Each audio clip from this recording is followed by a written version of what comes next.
देश में 5 राज्यों में होने वाले आगामी विधानसभा चुनावों की तारीखों के ऐलान के साथ ही लगभग सभी पार्टियों ने चुनाव प्रचार की तैयारियां भी तेज कर दी है। वहीं इसी बीच दिल्ली के सीएम और आप संयोजक अरविंद केजरीवाल ने ये कहते हुए कि सभी राज्यों में आम आदमी पार्टी मजबूती से चुनाव लड़ेगी, ये साफ कर दिया कि इंडिया गठबंधन देश के चुनाव यानी लोकसभा के लिए हुआ है, ना कि विधानसभा चुनाव के लिए।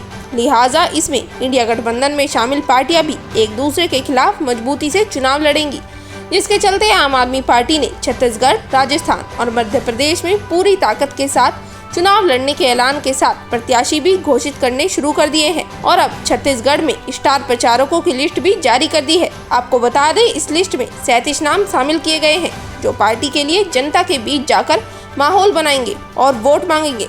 इनमें दिल्ली के सीएम अरविंद केजरीवाल, पंजाब के सीएम भगवंत मान और आम आदमी पार्टी के संगठन महासचिव संदीप पाठक का नाम भी शामिल है।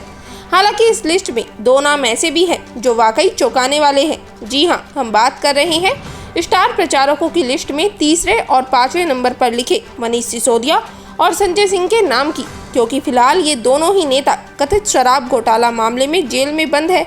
ऐसे में सवाल उठ रहे हैं कि आखिर स्टार प्रचारकों की लिस्ट में इन दोनों नामों के शामिल करने के पीछे आम आदमी पार्टी की मंशा क्या है।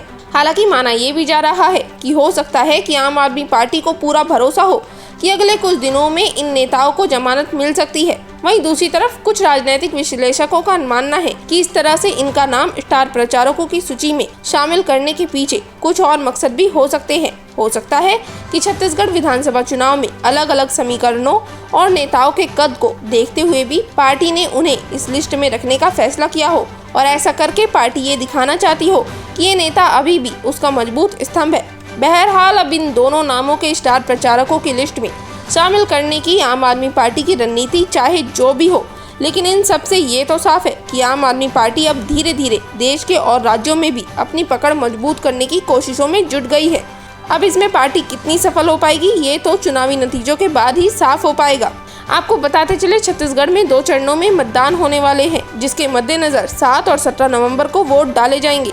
वहीं चुनाव नतीजे 3 दिसंबर को आएंगे, जिसे लेकर सभी राजनीतिक दल इन चुनावों में पूरी ताकत झोंकने में जुटी है और इन्हीं चुनावों के चलते बीजेपी ने भी 19 अक्टूबर को ही अपने स्टार प्रचारकों की लिस्ट चुनाव आयोग को सौंप दी थी। Bureau report, people Bharat. Subscribe now and press the bell icon. Never miss an update.